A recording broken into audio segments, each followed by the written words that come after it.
Jyewe Kagame Paul ndahiriye u Rwanda ku mugaragaro ko ntazahemukira Repubulika y'u Rwanda,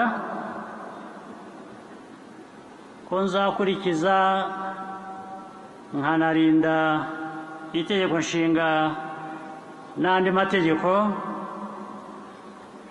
ko nzakorana umurava imirimo nshinzwe,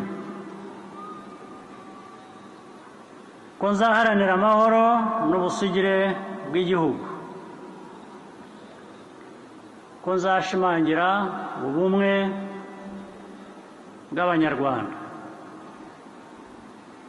ko ntazigera nkoresha ububasha mpawe mu nyungu zanjye bwite,